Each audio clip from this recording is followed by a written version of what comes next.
Добрый вечер. Ток-шоу «Точка опоры» на телеканале ТНВ Татарстан. В студии Светлана Кадырова, Хайрли Кич. Приветствую всех наших телезрителей. Так в каждой жизни есть начало, зарождение, рождение. Все это мама, чувства, контакт, родные глаза, в которые мы смотримся как в зеркало и узнаем себя, вырастаем, бунтуем, иногда даже сбегаем от мам.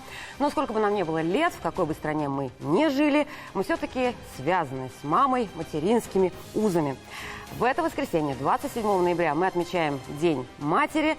Будем поздравлять их с праздником. Кто-то будет вспоминать своих мам, но думаем, что это не только день для букетов и подарков, а, возможно, день, когда хочется поговорить о мамах и подумать о том, какие мифы и какая правда существует сегодня о материнстве, и попробовать поговорить, почему в последнее время популярный хэштег «Я же мать» все-таки скорее звучит как ругательное, а не так гордо, как бы нам хотелось это слышать. Представляю с удовольствием гостей в нашей студии. Замечательные. Представляю с большим удовольствием. Светлана Михайловна Захарова, депутат Государственного совета Республики Татарстан, председатель Комитета Госсовета по социальной политике, член Объединения женщин-депутатов Госсовета Мархамат Милосердия, кандидат медицинских наук. Добрый вечер. Добрый вечер. С нами сегодня впервые в нашей студии Фирая Маратовна Сабирова, главный внештатный специалист по репродуктивному здоровью Министерства здравоохранения Республики Татарстан, заслуженный врач Республики Татарстан, у которой есть 5 внуков. Хайрли Кич. Единственный мужчина в нашем прекрасном женском коллективе, которого я с удовольствием представляю и начну в обратном порядке. Многодетный отец, отец 6 детей. Албир Алмазович Хасанов, он же профессор кафедры акушерства и гинекологии Казанского медицинского университета, главный специалист по акушерству и гинекологии Республиканской клинической больницы, доктор медицинских наук. Рады вас видеть. Спасибо. Добрый вечер. Анна Михайловна Красильникова, медицинский психолог Республиканской клинической психиатрической больницы имени академика Бехтерева. Добрый вечер. Здравствуйте. И еще замечательные мамы. Елена Петровна Тихонова, сооснователь и руководитель детского города Kids Space, руководитель родительского комитета при Министерстве молодежи Республики Татарстан, мама 3 детей, при этом еще и заслуженный юрист Республики Татарстан. Добрый вечер. Лилия Шерифуловна Аламова, преподаватель сценической речи Казанского театрального училища, мама 4 детей, причем младшему уже 16. Да. Рады вас видеть. И я напоминаю, что мы работаем в прямом эфире. Нас прямо сейчас можно смотреть в группе ТНВ ВКонтакте. Эксперты могут выражать свою точку зрения также кнопками на ваших пультах. Красный категорически не согласен, синий согласен, белый отношусь нейтрально. Итак, начнем мы, наверное, с результатов соцопроса у интернет-аудитории группы ТНВ ВКонтакте. Мы спросили, хотели ли бы вы иметь много детей? Итак, да, дети – это счастье. Так ответили 53% проголосовавших, мой голос в этом числе. Одного бы вырастить, так высказались 38%. И 9% респондентов выбрали вариант «хочу жить только для себя». Об этом мы тоже поговорим, да, и о движении Child Free. Зрителям мы задаем такой же вопрос, а итоги подведем в конце программы. А вот мне сейчас хотелось услышать, как бы эксперты оценили итоги голосования. Что-то тревожит, что-то радует или все хорошо? То есть 53% проголосовавших хотели бы иметь много детей. Это только да, радует, это здорово. Ничего, никакие цифры особо не тревожат. Немножко, наверное, тревожит, что прокормить и хотя бы одного ребенка, но здесь вот как раз, наверное, надо будет государству и заниматься. И те универсальные пособия, о котором говорил президент, и те программы, я думаю, все-таки направлены на то, чтобы вот этот процент становился меньше. Хорошо. Фирая Маратовна, на ваш взгляд? Ну, сначала хочется о позитивном. Радует все-таки, что больше 50% хотят иметь много детей. Я думаю, что это очень хороший знак. Ну, а те, которые не хотят, я думаю, что, да, есть над чем работать и есть возможность им помочь, наверное, в этом и каким-то образом подтолкнуть к тому, чтобы все-таки детей в семье было больше. Мне кажется, это еще очень такой интересный показатель, что люди озвучивают свою проблему, которые говорят, что хотя бы одного ребенка вырастить, то есть они, можно сказать, говорят, да, то есть это какой-то крик, что вот у них возникают какие-то трудности, они хотят получить какую-то поддержку, это крик о помощи помощь. в какой-то степени, да. Хотя я думаю, что они спокойно перешли бы в категорию 53%, которые хотят иметь много детей, нужно только решить какие-то проблемы. Взгляд мужчины. Вы знаете, это отражение непростой демографической политики. Так. То, что лишь 50% хотят иметь 50% детей. Извините, много детей. Об этом ведь говорил на федеральном собрании, на выступлении наш президент Владимир Владимирович. Он считал, что демографическая политика очень тревожит и страну в том числе. И коэффициент рождаемости у нас в России 1,5.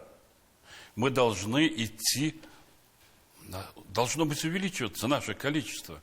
Мы должны рожать, имеется в виду и семья. И поэтому вот результат нашего разговора, и в этом и будет заключаться точка опоры, я считаю, мы будем переубеждать. Сколько процентов? 3%, которые один ребенок? 38. 38 одного бы вырастить. Но это очень мало. Хорошо. Елена, на ваш взгляд, как бы прокомментировали? Мне кажется, что это отлично отображает реальную действительность, потому что, видно, что это действительный социологический опрос, и это действительно так, по статистике. Общий срез примерно такой, да? Да. И я, на самом деле, тоже присоединяюсь к коллегам. Я очень рада, что достаточно большой процент хочет иметь много детей. Но по поводу child-free, я как юрист хотела бы уточнить возраст этих респондентов, потому что, скорее сложнее, всего... но, в принципе, мы о таком явлении поговорим сегодня в программе. Но, скорее всего, есть какие-то определенные жизненные циклы, когда действительно люди не хотят пока иметь детей. А чуть позже это чуть позже... То есть это изменяемые, да? Вы знаете, я все-таки... Во-первых, я оптимист, и потом природу не обманешь. В любом случае, мне кажется, это естественная вещь. Елена, если бы 17 лет вы проходили бы такой опрос, вы бы сказали, что хочу иметь много детей? Я немножко другой человек. Я всегда хотела детей. Вы всегда хотели детей. Так, замечательно. Давайте начнем еще с такой статистики. В Татарстане с января по сентябрь этого года зарегистрировали 27 490 новорожденных. У кого-то из мам появился первенец, кто-то прибавил количество цифр в графе многодетности. У каждой мамы задачи, в принципе, одинаковые, наверное, они всегда были: вырастить здорового, умного, порядочного человека. Вот давайте с личных рецептов мам и вашей мамы, возможно. Светлана Михайловна, вот давайте ваш личный рецепт для того, чтобы вырастить ваших замечательных детей. В первую очередь, это пример мы сами для себя, для наших детей. То есть, как мы ведем себя, как мы в семье общаемся. Это все накладывает, наверное, вот психологи скажут, наверное, да, очень часто говорят, там, травма детства была, да, там, мама виновата, папа виноват, да. То есть, вот, чтобы все-таки мы на своем примере показывали, насколько нам ребенок дорог, насколько дорога семья. Насколько материнство прекрасно при этом. Насколько материнство прекрасно. И, конечно, чтобы наши дети росли достойные, мы должны не укрываться от наших детей, мы должны объяснять, что самые близкие, самые дорогие, которые тебе всегда протянут руку помощи и искренне за тебя порадуются, это все-таки твои родители. Да, мы можем отругать где-то, да, но все равно мы протянем руку помощи. Албер Романович, что помните по маме? Вы знаете, я даже немножко побольше, пообширнее скажу. Я вернулся к акушерству и вернулся к беременности. Мы всегда, когда встречаем беременную женщину, говорим, беременность – это не болезнь. Хотя мы прекрасно понимаем, что это изменение настроения, изменение соотношения каких-то либо органов. Я всегда говорю, если мужчина забеременеет, он не выдержит этой нагрузки. Вы продолжили мою фразу. Поэтому в роды, в беременность надо входить с удовольствием и с радостью. Это счастье, что у тебя рождается ребенок. Это Богом, Аллахом данное. Поэтому надо радоваться. И вот с каждых минут жизни этого ребеночка надо думать и давать ему все, абсолютно все. Спасибо. И должна не только мама давать, но и папа. Но я как папа говорю. Я как раз хотела сказать, что лучше, есть же такая фраза, лучшее, что может сделать мама для своих детей, это найти хорошего отца. А лучшее, что может сделать отец, это любить их мать. И это действительно так. Я сама выросла в неполной семье, к сожалению, но тоже многодетной. И я искренне всю жизнь хотела, чтобы у моих детей была полная семья. И вы знаете, я, наверное, не решилась бы рожать именно столько детей, если бы вот так случилось, что я бы была одна. Огромное количество забот берет на себя мой супруг. То есть хорошее материнство, конечно, это все-таки но ведь полная это семья. Же, вот я присоединюсь к вам. Это же тоже воспитывается в семье. Это же тоже... У нас, вы знаете, тогда не было предметов в школе, но был какой-то тестовый факультатив, вот когда я училась в школе.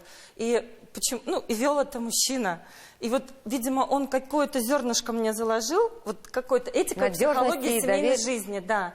И вот, вы знаете, как бы было здорово, если бы в школе, ну, были какие-то такие Какой тоже... предмет был, как назывался? Этика и психология семейной жизни. Да. То есть это при было нас тоже настолько... не преподавали. Это такие фундаментальные для меня были вещи, как, вот, ну, мне кажется, что вот это, наверное, очень важно. Ну, и кстати, уже инициатива есть, да, вот у Светланы Михайловны потом позже поговорим о введении такого и предмета. вот уже отношения между мамой и папой, и вообще все, что происходит в семье, ну, вот здесь я уже присоединяюсь. Это и есть культура. Вера Маратовна, а у вас вот все-таки личные секреты успеха мамы, бабушки вот в этой ситуации? Вы знаете, я бы хотела вот чуть-чуть продолжить эту тему, но немножко ее расширить с точки зрения, кто должен помогать. Вот вы знаете, почему сейчас иногда, когда женщина приходит на аборт, например, да, то есть она решила прервать беременность, она остается один на один со своей проблемой. Я сейчас даже не о супруге, а о ее окружении. Вы знаете, мне кажется, мы потихоньку утратили институт большой семьи, где есть бабушки, дедушки. Вот мой личный опыт, например, у меня 2 дочери, и мне их помогли вырастить мои мама с папой. Водили на кружки, помогали материально. Был супруг, понятно, но супруг военный, и, в общем-то, как бы немножко сложно было участвовать в воспитании. Мы, к сожалению, утратили вот этот институт. Сейчас у нас бабушки вполне такие самодостаточные, дедушки, и я достаточно часто слышу, вы рожали для себя, вот и воспитывайте. Нам нужно возвращаться вот к этому, потому что должны быть внуки, должна быть большая семья. И не только большая с точки зрения детей, а большая именно, чтобы были разные поколения собирались. Вот это, мне кажется, та основа, которая всегда была в России, которую мы сейчас, к сожалению, начинаем утрачивать. И мне лично, например, сделать, скажем, ну, ту карьеру, скажем так, может, громко немножко, которую я сделала я, мне помогли мои родители. То есть, совместить и материнство, совместить и материнство, и это как раз к вопросу о том, что сейчас многие женщины отказываются от этого, потому что они это делают в пользу карьеры, потому что нет рядом тех людей, которые бы ей помогли, бы сказали, да, ты можешь там делать карьеру, мы поможем тебе с детьми. А потом сложности с реализацией у многих, да, и они не реализовался в этой жизни, конечно, осталась только да, мама. Да. Хорошо, мы продолжим через несколько минут, не переключайтесь, у нас реклама. И очень коротко, вот Анна Михайловна сейчас по итогам опроса, и дальше пойдем. Я воспринимаю семью, и мне кажется, в психологии это очень так явно прослеживается, что семья и вообще вот это вот все поколенческое понимание друг друга, взаимодействия, это как дом. И по кирпичикам выстраивается сначала фундамент, потом все выше и выше. И вот как раз-таки в идеальном сценарии, да, все кирпичи крепкие, и все друг за друга держатся, и благодаря этому дом стоит. Но как только что-то начинает ломаться, какая-то коррозия, да, то есть у человека какие-то проблемы, сложности, может так оказаться, что ему не на кого опереться. То есть у него нет вот этого фундамента. Домик ниф-нифа. Да, и что вырастет, что он сможет построить сам, получается. Вот так и получается. Надо воспитывать так детей, чтобы они смогли построить, несмотря на то, чтобы выпал этот кирпичик или нет. Я прошу прощения, я сейчас просто вот общаюсь с детьми, которые из детского дома. И вы знаете, они оправдывают своих родителей, которые в 19 лет, родив ребенка, отдают в детдом. И они их оправдывают. Она же была молодая. Ну, я ей мешал. Но это же не вариант. Дети всегда выбирают родителей, то есть они всегда, даже дети, которых родители бросили, я про то, что вот эта крепость характера будущей мамы, даже если выпадет кирпичик, она должна быть гибкая и, быть мамой. Это вообще-то... личности, наверное, здесь. Да. Тогда, Лиля, я хочу вернуться к началу и сказать, что вообще у женщины есть утроба, то, чего нет у мужчины, да, то есть она может рождать, она может вынашивать, это касается и детей, и любых других проектов, то есть семя попадает и со временем приносит плод. И вот женщине, на самом деле, даже тем, которые вот сейчас говорят, мы не хотим детей, они просто не понимают, чего они себя лишают. Ну, видно, в силу возраста, о чем вот вы говорили, да. А когда она испытает это материнство, она уже ни на что его не променяет. И поэтому хочется, чтобы действительно больше говорили о таких семьях, где много детей, чтобы государство поддерживало. Слава Богу, помогает. Мы знаем, да, как помогает материнский капитал и так далее. И, конечно, преемственность поколений, когда бабушки учат своих мам, да, и дети видят их отношения. И тогда дом строится по кирпичикам. Сегодня уже могут быть крутые бабушки, которые могут вообще стать замечательным примером, которые с внукой могут не только дома посидеть и печь блины, да, отправиться в путешествие, возможно, спортивные кружки и так далее, сесть за руль автомобиля и уехать куда-нибудь на пикник. Светлана Михайловна, среди вот ваших законодательных инициатив, среди новых, предмет семьеведения в школах, так и называется, семьеведение, запрет заочных разводов и процедуры примирения для разводящихся пар. Я не знаю, конечно, как это работает на самом деле, насколько это можно заморозить желающих развестись. Запрет заморозки алиментов для мобилизованных, да, что тоже на сегодняшний день было очень важно. Вот что еще нужно для укрепления института материнства? Вот запросы присутствуют на семьеведение, то есть такого предмета в школе нет. А похоже, что надо. У нас такой предмет есть в некоторых школах. Он идет как факультативный, его рассматривают в классе, в предмет ОБЖ там есть где-то, да. Ну, что такое факультатив, да, мы понимаем. Где-то это в классных часах есть, но здесь же вопрос того, кто преподает этот предмет. Вот хорошо, вам повезло, да. Вот я все, что запомнила с этого предмета, у нас тоже это было, да. Я запомнила, что нельзя в халате мужа встречать, но это тоже хорошо. Это тоже хорошо, что мужа в халате... Да, может быть, это и помогло, да. То есть это должны быть... У нас вел учитель истории, и это, кажется, было как раз за счет уроков истории. И за счет истории домоводства, да? Да, но когда мы разговаривали об этом, да, нам говорят, куда еще детям дополнительный предмет. Но здесь должно быть семьеведение, финансовая грамотность, да. Может быть, убрать где-то, часть математики, может быть, потому что, как показывает практика, нам не всегда столько математики нужно в жизни, сколько финансовой грамотности и семьеведения. То есть вот эти уроки, все-таки они должны быть и должны учить все-таки профессионалы. Не каждый учитель может учить. Может быть, это психологи, может быть, это даже какие-то финансисты. Нет, может быть, чередующиеся, нет, а где-то это и врачи, репродуктологи те же, которые будут, или те, которые будут говорить и мальчиков, и девочек. Совместно? Можно раздельно, смотря какая тема. Смотря какая тема, о чем мы говорим. То есть у нас же, мы делим же классы по английскому или там татарскому языку, да, почему здесь тоже не разделить, и с мальчиками там будет разговаривать уролог о мужском здоровье. О мужском здоровье сегодня тоже надо говорить, не только о женском. За рождение ребенка отвечает как мужской пол, так и женский пол. Поэтому это очень важно. А по поводу медиации, о том, что досудебное разбирательство должно быть, мы запрашивали информацию, и очень много браков, развод браков идет эмоционально, особенно в первые 3 года. То есть нужно время дать обучаться. Да, люди же приходят с разных семей, у каждого свое в семье. У кого-то, извините меня, ботинки папа чистил, да, у кого-то мама. И вот они ждут, кто же из них почистит. Это просто пример. Да? Ты меня не понимаешь, и развод. Да, и сразу начинается скандал, кто-то на кого-то обиделся, еще что-то. Вот это все равно служба медиации, она должна работать, и она должна быть, наверное, законодательно прописано, и сегодня психологи недешево стоят. Не каждая семья может себе позволить, особенно молодая, которая говорит, да у меня еще все впереди, зачем я там буду жить или стараться, да? Нет, надо уже, вот эта ячейка, если создалась общество, ее надо максимально сохранять. И разговаривать. Так, хорошо. Значит, обсуждать сейчас этот предмет каким образом, то есть... Нет, семьеведение предмет у нас сегодня есть. Что сделать, чтобы его внедрить и доработать? Но это надо на федеральном уровне по медиации досудебного разбирательства. Мы сейчас тоже работаем из Государственной Думы. Конечно, это не вот одного дня, но эта служба у нас сегодня при ЗАГСах, особенно больших городов, работает. Сегодня надо просто наладить, может быть, какие-то видеоконсультации, где не каждый же деревню поедет медиатор, да, YouTube-канал, еще что-то, мне кажется, такие моменты сегодня уже можно практиковать. Чтобы вот именно работали, консультации были. Мне кажется, тут не надо доводить, то есть когда это идет, получается, вот уже банка расклеилась, то есть она, например, упала, сложно разбилась. Да? Да, и вопрос уже склеивать, это то же самое, как бумажку, опять так не выпрямишь, да, то есть все равно останутся какие-то недопонимания. Мне кажется, тут надо изначально при подготовке к замужеству и к женитьбе изначально должны быть психологически люди готовы, они должны понимать, что это такое брак, что это не просто ячейка общества, не просто вам нравится вместе, там, например, как вот молодежь, нравится вместе проводить время? Почему бы нам, например, и не связать себя? А потом выясняется, что помимо этого есть внутренние стороны, да, то есть семья, это не только вместе проводить время. Подача заявления в ЗАГС за полгода, в течение полугода обучение курсам брачного бойца. Это не должно быть про обучение. Готов нажать красную кнопку. Готов нажать красную кнопку. Нет.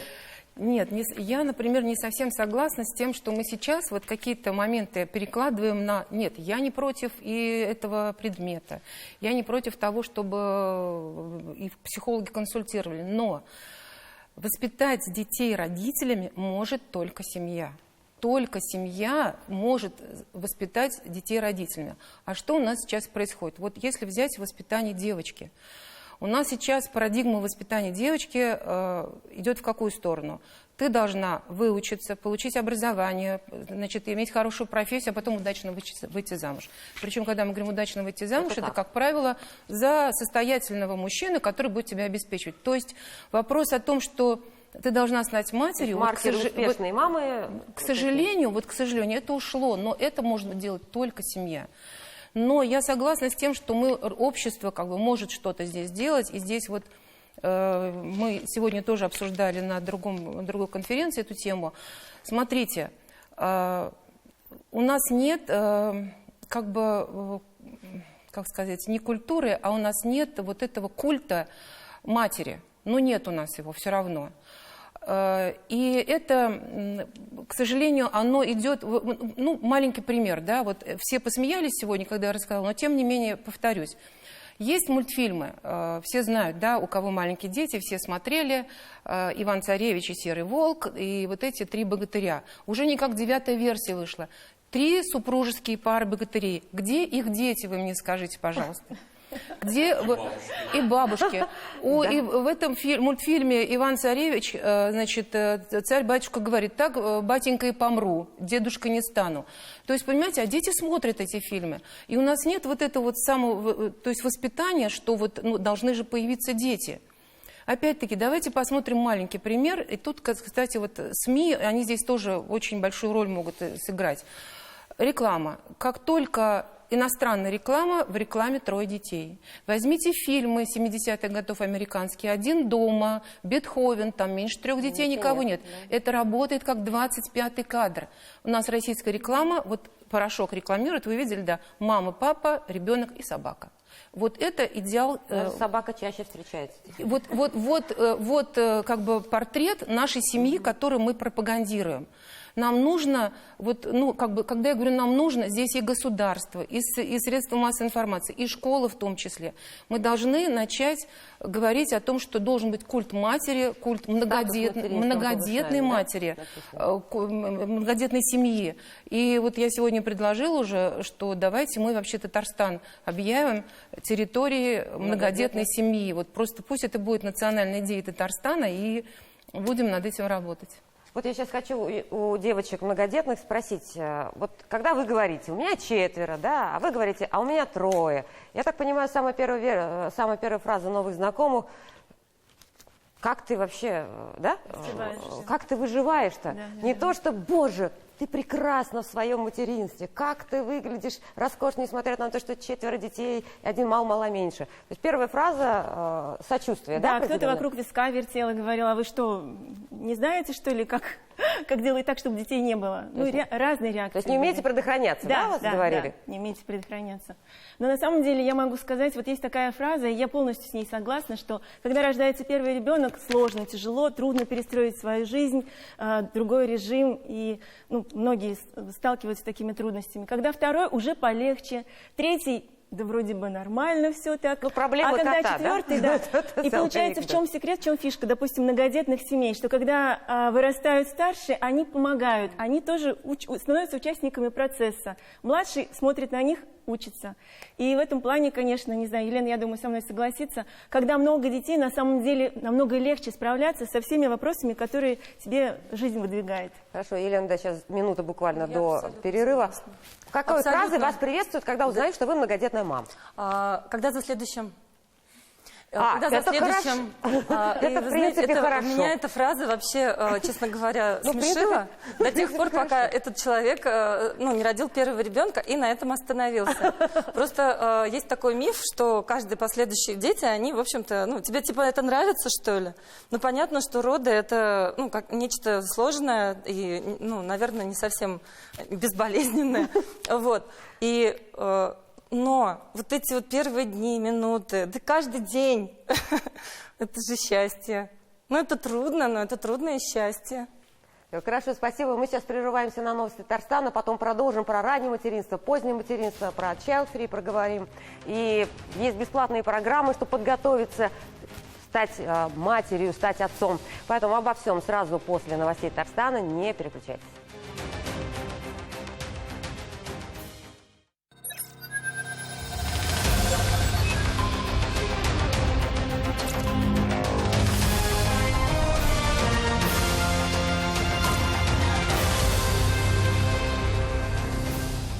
Итак, мы продолжаем ток-шоу «Точка опоры» в преддверии Дня матери. Сегодня говорим «Правда и мифы о материнстве». Интересная была беседа здесь в перерыве. И одна из таких больных, наверное, тем, очень востребованных сегодня – раннее материнство, позднее материнство. Есть ли вот определенные правила и нормы? Средний возраст, в котором женщина Татарстана рожает первого ребенка, снова вырос. Это 29 лет. По нашим данным было 30, вот Фирая Маратовна говорит все-таки 29, 29 с копейками. Еще несколько десятилетий назад в СССР, в том же самом, 28 лет это была уже глубоко старородящая женщина. Если сравнивать с европейскими стандартами, то там средний возраст рождения первенца движется вообще к 40 годам. Если золотая середина, то Альбир Алмазович, что говорит по этому поводу медицина? Что такое позднее материнство? Позднее материнство. Понятно, что оно осознанно.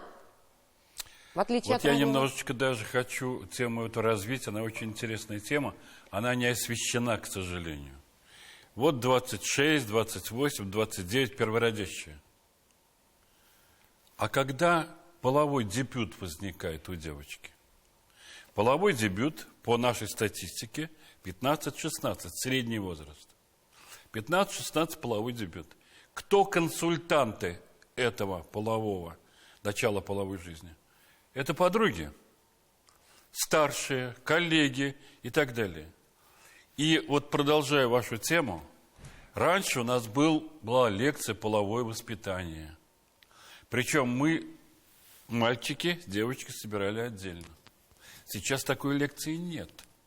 В итоге, вот вам раннее материнство. Она начинает половую жизнь, не знает проблем половой этой жизни, беременеет. Как правило, эти девочки делают аборты. И вот смотрите, 16 лет половой дебют, 26 первые роды. 10 лет. Мы называем это, акушеры и гинекологи, свободный полет. В этот свободный полет девочка набирает инфекции, передающиеся половым путем. А вот вам ответ о гормональном статусе. Все инфекционные поражения, они всегда нарушают и функцию гормонов, женских половых гормонов. И после этого 3% из них будет говорить «никого не хочу». И в 26-29 лет к нам приходят на первые роды с таким багажом инфекционных контактов, с таким багажом экстрагенитальным, мы говорим, заболевания сердца, заболевания гормональных всяких дел. И, конечно, она больная, к сожалению.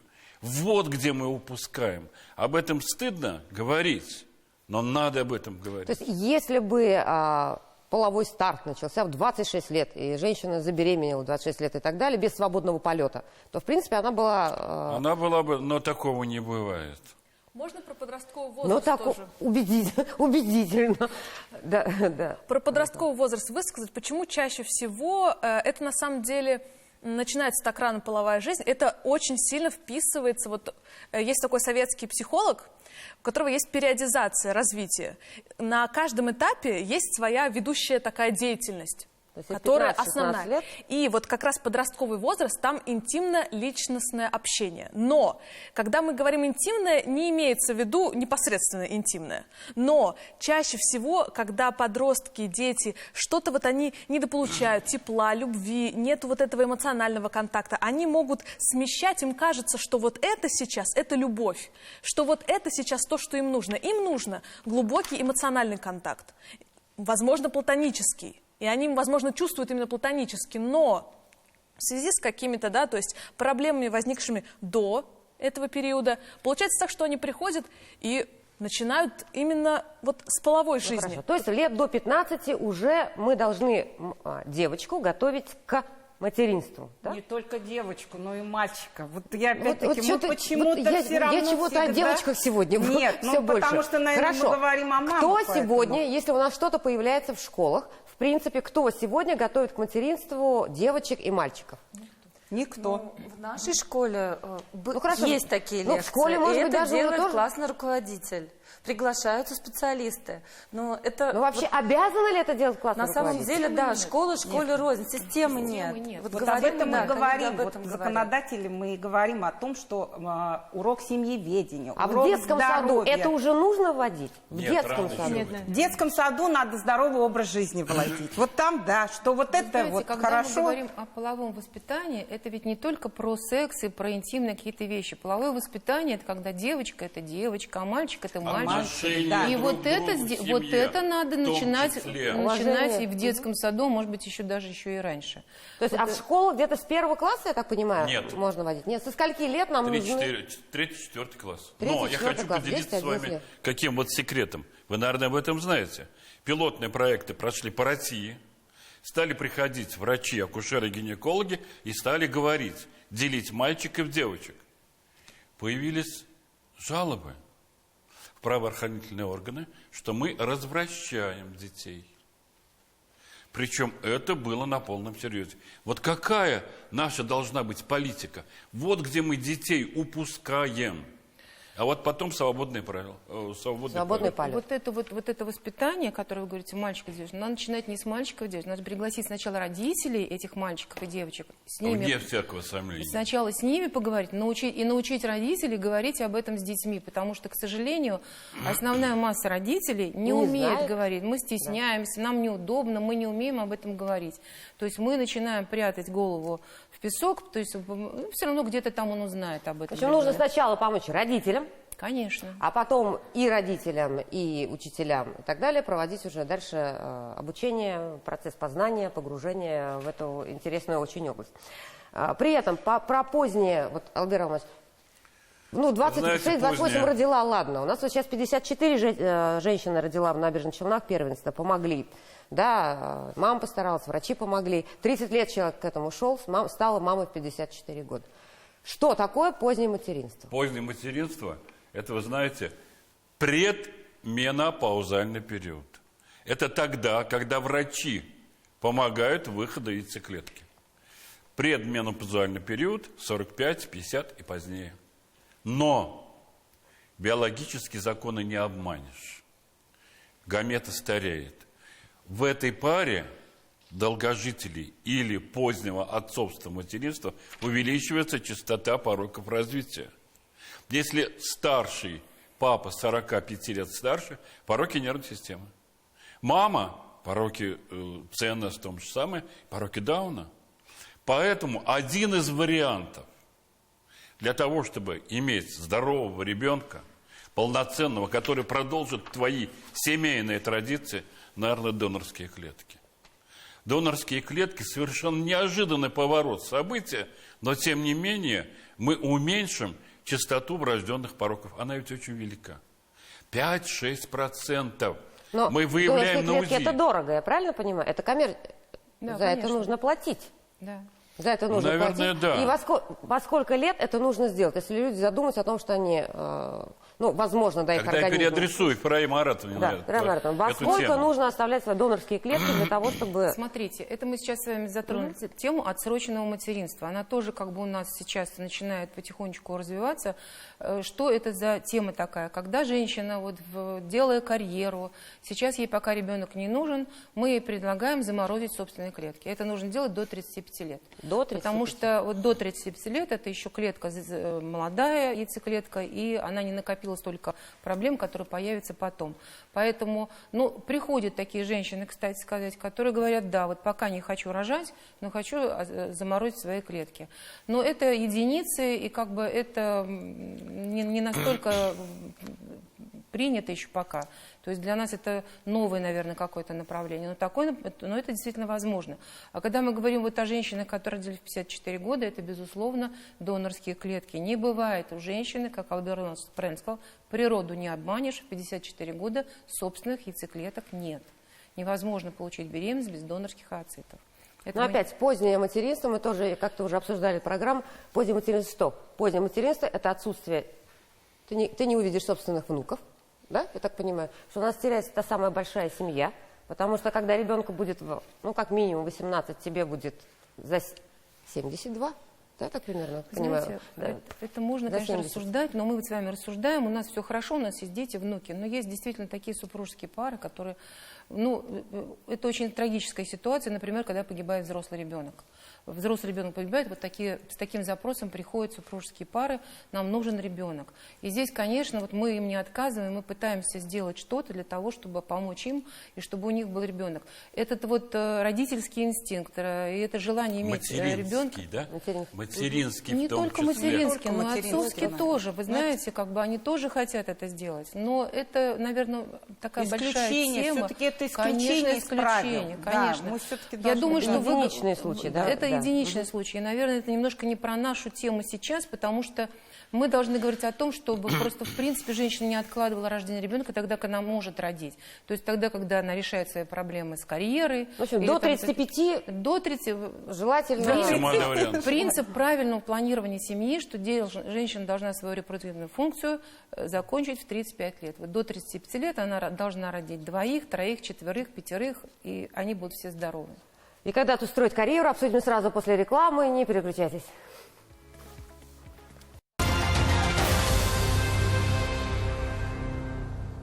Итак, мы продолжаем. Сейчас еще вопрос к Ферае Маратовне. Вот есть проблемы с бесплодием. Какие новые технологии, возможности появились в последнее время у врачей, чтобы подарить радость материнства тому, кому это очень нужно? Да, смотрите, на самом деле это проект, который наше правительство, на мой взгляд, подарило нашим молодоженам. Называется сертификат молодоженов, и заключается он в том, что молодые люди, которые зарегистрировали брак в этом году, это пока пилотный проект. С октября он только действует, Он да? с октября только начался, он будет действовать до 31 декабря, но я очень надеюсь, что мы его на следующий год будем пролонгировать. И это возможность обследовать свое здоровье с точки зрения будущего материнства и отцовства. Мы предлагаем обследование, я повторюсь еще раз, абсолютно бесплатно. Для этого нужно иметь только страховой полис наших татарстанских компаний. То есть нужно прийти, женщинам мы предлагаем прием акушер-гинеколога, обследование. Все бесплатно? Все бесплатно. Прием акушер-гинеколога, УЗИ, исследование инфекции, мазок на онкоцитологию. У мужчин все то же самое, только еще есть спермограмма. Какая цель? Вот мы все, есть ведь еще в материнстве определенный страх, да, то есть когда женщина приходит, и вот вы сказали, Алдана, что это не болезнь, но все-таки тревога у женщин всегда есть, да, какая будет беременность, какой родится ребенок. Так вот, чтобы минимизировать или даже нивелировать все эти возможные проблемы, нужно заниматься предгравидарной подготовкой. Все акушеры-гинекологи замечательно знают, у нас есть протокол предгравидарной подготовки, но он работает тогда, когда он начинается за 3 месяца до зачатия. Акушер-гинекологи, к сожалению, женщин за 3 месяца зачатия не видят. Мы видим женщину, которая уже забеременела и пришла к акушер-гинекологу. На 3-м месяце беременности. Как правило. Это особенность советского акушерства. Да, наша задача, чтобы они пришли к акушер-гинекологу, и дальше акушер-гинеколог и уролог, в зависимости от того, какое репродуктивное поведение планируется у этой семьи, они будут решать эти задачи. Если молодые люди говорят, мы хотим беременеть, значит, они будут готовиться к этой беременности, им назначат определенные обследования, расскажут, какие витамины нужно пить. Если они не хотят беременеть и говорят, что мы пока хотим отсрочить, и нам нужно, чтобы не наступила нежелательная беременность, значит, это будет разговор о контрацепции. И третий очень важный момент, который вот здесь вот он очень связан с тем, чем мы занимаемся, это проблема бесплодия.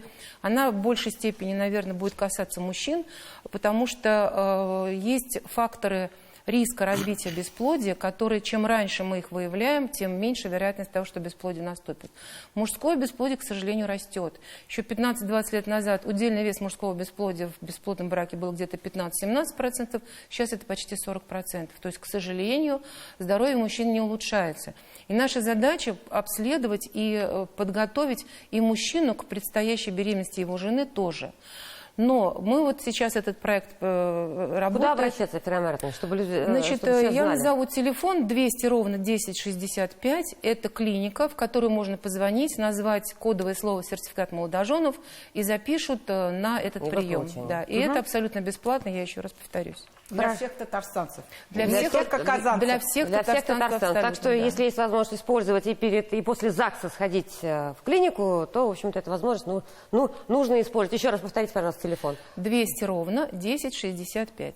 200 10 65. Ферая Маратовна, это и лечение, извините, раз прерываю, конечно, обследование и лечение какой-то патологии, да, ведь? Значит, Если сначала выявляется. обследование, мы Да. потом будем... Диагностика и конечно, лечение. конечно, Спасибо. да. Смотрите, сегодня еще одна такая тема у нас вскользь проскочила. То, что статус материнства, да, мы не пропагандируем. То есть статус материнства, престиж нужно повышать. Я говорю, для меня, вот когда я слышу или вижу в социальных сетях любой ролик, когда женщина кормит грудью открыто в кафе своего ребенка, и я умиляюсь, но в ответ я вижу «я же мать» и ругательные оттенки, для меня слово почему-то, я говорю, «я же мать», «я же мама». Для меня хочется, чтобы это звучало гордо. Сегодня это звучит оскорбительно. Женщина совершила что-то не так, а, конечно, она ж мать, и так далее, и так далее. Что происходит? На мой взгляд, я так понимаю, что все-таки мы понижаем статус материнства, да, то есть вот как за престиж учителя боремся, так и все-таки со статусом матери, мне кажется, проблемы присутствуют. Согласны или не согласны? Согласна. Ребенок имеет обычно потребности. То есть вот, когда касается таких видео, когда мать кормит грудью или ребенок, например, у него истерика, вообще в разном возрасте ребенок, он ведет себя не так, как взрослый, он не может себя контролировать. Почему люди в ответ, нормальные пользователи? Когда мама пытается, получается, его успокоить, то чаще всего даже в автобусе может у людей возникнуть раздражение. То есть они едут на работу, например, а там ребенок, мама. И многие начинают как будто бы, может быть, какие-то свои проблемы через это решать, да, то есть какую-то агрессию свою выкидывать на того человека, который сталкивается тоже с трудностями. То есть просто перекидывание такой ответственности. Вот она всем мешает, то есть обычно это так идет, что вот они, там эти «я же матери», да, то есть строят из себя тут не весь что и так далее, то есть негативно. А вы в этом усматриваете что-то негативное? Ну, нет, мы вообще где-то озлобились, не только там я мать или это, да, но где-то надо тоже противовес идти уже. То есть люди же не всегда говорят, да, кто-то там говорит, плохо это, да, но тут же очень часто в социальных сетях находятся те люди, которые, наоборот, поддерживают эту маму. И мы, наверное, больше все-таки должны вот именно работать. Это общая агрессия, это общее, да, и, как правило, наверное, если посмотреть, это люди просто, может быть, где-то даже и пиарятся за счет вот какой-то хорошей мамы. А может быть, и свои психологические травмы выкладывают на маму тоже. С недолюбленности мамы. Да, да, ну, я да. не знаю, это очень психология. Да, Мне кажется, что здесь немножко про другое. Ну, по крайней мере, я слышала это немножко в другом контексте. Когда я сама говорю, я ж мать, я это говорю очень с гордостью. Нет. Я это говорю с иронией, потому что я когда...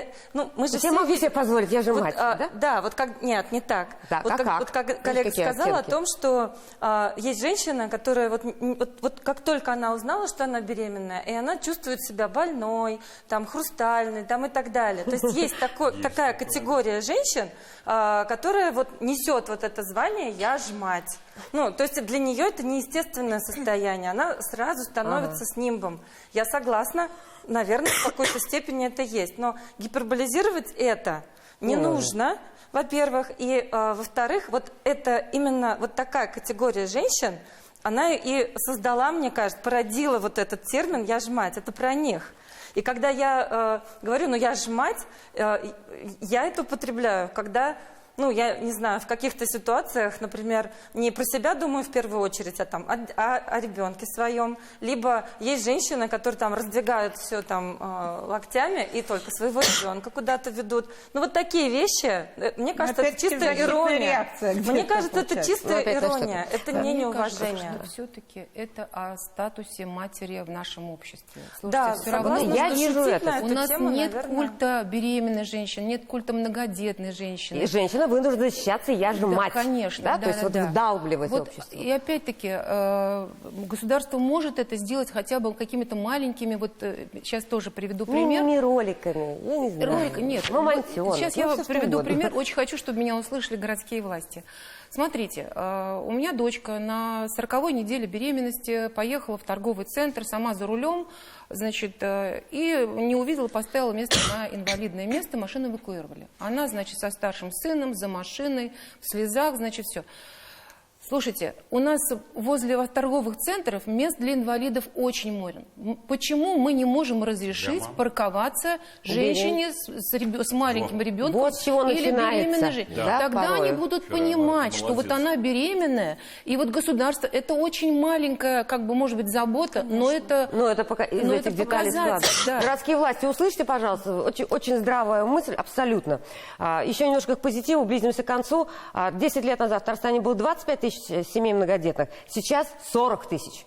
То есть рост замечательный, значит что-то складывается, получается, я не знаю, и по госпрограммам, по отношению, по преломлению ситуации. Вот что нужно, чтобы их стало еще больше? Давайте вот у многодетных мам спросим, Лиля, Елена, чтобы вы еще, когда за следующим пошли, я сейчас спрошу, что нужно, чтобы вы еще пошли и не за одним, например? А мне кажется, что вот все то, о чем мы сегодня говорили, наверное, в совокупности вот это и нужно. Это и все, вот если собрать, это и семейные ценности, это и забота о здоровье наших девочек и сыночков и дочек. И это, конечно, правильная пропаганда и забота государства. Я с вами полностью согласна. Всю передачу, открыв рот, всех слушала и никакого слова с песни не выкинула. План действий. Или что нужно, чтобы еще Я согласна с тем, что нужно повышать статус матери, да, чтобы это действительно было достойно быть мамой, стремиться быть мамой, чтобы не боялись наши молодые люди и мамы, девушки становиться мамами. И, конечно же, да, разговаривать. Здорово, что вот есть такая программа для молодых семей, чтобы помогать им выявлять проблемы на раннем этапе. И действительно решать комплексно этот вопрос. Хорошо. Еще буквально один вопрос, на который коротко, Албер Алмазович, все-таки вас попрошу. Все ли мамы должны быть мамами предназначения, когда мы говорим о child free, вот так вскользь буквально? Может быть, многие психологически просто в этой жизни пришли не для того, чтобы быть мамой, а прекрасным директором машиностроительного какого-нибудь предприятия. На мой взгляд, женщина, главная задача женщины – родить ребеночка. Но нужно ее переубеждать, а она не хочет. Она говорит, я child free. Но это мы виноваты в том, что она не хочет. Это мы какой-то упустили вот этот момент. Это природой создано, что она должна рожать. Одно дело, если мы будем упрекать ее в этом, это не сдвинется. Может быть, хорошие примеры приводить. Наверное, так. То есть каждая женщина все-таки создана, чтобы быть рождена, чтобы создана. Хорошо. Итоги зрительского голосования. 60% дети – это счастье. 35% одного бы вырастить, и 4% респондентов выбрали вариант «хочу жить для себя». Ну, возможно, переубедили, возможно, взгляд телевизионной аудитории немножко другой. Давайте в завершении все-таки, насколько возможно женщине совместить материнство и карьеру, я сама у себя часто спрашиваю. И если есть кого поздравить, буквально коротко, меньше минутка у каждого. Ферай Маратовна, с вас начнем. Совместить карьеру и материнство можно, было бы желание. И здесь я обращусь, может быть, к мамам, то есть к бабушкам и дедушкам, потому что мы должны поддерживать наших детей в том, чтобы они реализовались и в своей профессии, и реализовались в своей семье. Поздравить я хочу, наверное, своих дочерей, в первую очередь, которые мамы, как вы уже сказали, у меня 5 внуков, и я очень им благодарна за это. Пожелать всем здоровья, а тем, кто планирует беременность, я приглашаю еще раз прийти, обследоваться. Как я всегда говорю, нужно сделать очень маленький взмах крыльев бабочек для того, чтобы потом получить хороший результат. Хорошо, спасибо. Анна Михайловна, коротко, пожалуйста. С точки зрения психолога, да, просто хочется сказать, что формируйте свою устойчивость психологическую, да, обращайте внимание на свои чувства, то, что вы хотите, и соотносите это с обществом, да, то есть с требованиями и как раз то, о чем мы говорили, хочется, чтобы это на пользу как-то пошло и что-то поменяло. А поздравить хочу очень сильно свою маму любимую. Она очень много мне дала в жизни, и вот просто огромное слово ей благодарности. Хорошо, спасибо, Лилия. Я хочу поздравить всех мам. Хочу сказать, что то, что вы делаете, очень важно и ценно. И те, кто думают, рожать, не рожать, рожайте, даже не думайте. Со временем вы поймете, что вы приняли правильное решение. Тот, кто переживает, сможет или не сможет, хочу сказать по собственному примеру, да, есть даже такая поговорка: каждый ребенок рождается со своим хлебом. И наше материальное состояние моей семьи, оно с каждым ребенком увеличивалось, улучшалось, и слава Богу за все, что есть. Ребенок – это богатство. Это богатство точно. Замечательно. Не бойтесь, рожайте. Да. Елена, можно ли совместить карьеру и материнство? И кого поздравить? Наверное, я живой пример того, что можно это совместить, конечно, и все здесь присутствующие женщины. Мне кажется, что нужно еще, знаете, что понимать, что вот эти вот красивые картинки, когда вот, ну, семейные, да, что вот мама, папа, там много детей, девочки должны понимать, что это все-таки, ну, картинка, да, что за кулисами, конечно же, труд. То есть это труд. Не зря же раньше, может быть, и сейчас, я не в курсе, но присваивают звание там, присваивают матерей, звание, но и мама героини чего да, только стоит. Да, это на самом деле труд. И поэтому, если ты готова к этому, если ты к этому готова, то, конечно... Совсем справишься. Рожайте, конечно, Поздравляйте. справитесь. Ну, я хочу вспомнить мою маму, конечно, без нее я бы, наверное, не решилась иметь 3 детей. Вот. И, конечно, поздравить свою свекровь, которая тоже мама 3 детей. И благодаря ей мои дети неплохо образованы. Замечательно, спасибо свекрови. Абдрахман Иванович. Каждые 10 минут, вот мы с вами говорим, в Татарстане рождается 1 ребеночек. Я хочу поздравить вот всех мам будущих, вас, вы все мамы, наших мам и будущих мам. И хочу пожелать, чтобы будущая мама, которая вот сейчас рожает, чтобы у нее было все хорошо. Чтобы она родила хорошего, здорового ребенка, чтобы было вот так все. Спасибо большое. Светлана Михайловна, в завершение. Ну, наверное, скажу, что все надо делать вовремя и рожать тоже вовремя. Да. И с удовольствием, потому что по молодости все легко все равно дается, даже если тяжело, потом вспоминаешь, было все равно легко, потому что молодость. Ну, поздравить, конечно, хочется всех женщин, всех мам и мужчинам, сыновьям напомнить, дайте, молодых поздравить, в садике, в школе еще, да, а вот возрастных мам уже, кто на пенсии, чтобы особенно сыновья поздравили своих мам. Хорошо, спасибо. Я поздравляю всех тех, кто сегодня в студии, с наступающим Днем Матери, поздравляю всех тех, кто по ту сторону экрана. Ну и спасибо моей маме. Всего доброго, до свидания.